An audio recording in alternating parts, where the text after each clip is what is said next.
15ই August ভারতের ইতিহাসে এক গৌরবময় দিন। 1947 সালের এই দিনেই দীর্ঘ ব্রিটিশ শাসনের অবসান ঘটিয়ে স্বাধীনতা অর্জন করেছিল ভারত। সেই ঐতিহাসিক স্বাধীনতার 80তম বর্ষে আজও আমরা শ্রদ্ধার সঙ্গে স্মরণ করি দেশের বীর শহীদ ও স্বাধীনতা সংগ্রামিনীদের। এই স্বাধীনতা একদিনে আসেনি, এর পেছনে রয়েছে অসংখ্য মানুষের ত্যাগ, সংগ্রাম ও আত্মবলিদান। মহাত্মা গান্ধী, নেতাজি সুভাষচন্দ্র বসু, আশফাক উল্লাহ খান, খান আব্দুল গফ্ফর, ক্ষুদিরাম বসু এবং মৌলানা আবুল কালাম আজাদের মতো বহু স্বাধীনতা সংগ্রামী দেশের জন্য গুরুত্বপূর্ণ ভূমিকা পালন করেছেন। এই দীর্ঘ স্বাধীনতা আন্দোলনে হিন্দু, মুসলিম সহ বিভিন্ন ধর্ম ও সম্প্রদায়ের মানুষ একসঙ্গে ব্রিটিশ শাসনের বিরুদ্ধে লড়াই করেছিলেন।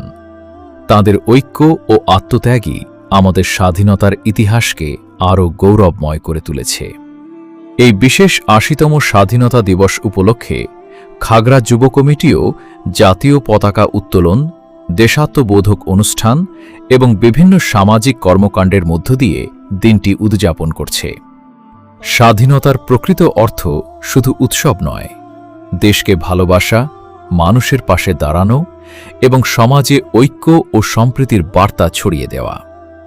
আজকের প্রজন্মের দায়িত্ব হল স্বাধীনতার ইতিহাস জানা এবং স্বাধীনতার মর্যাদা রক্ষা করা।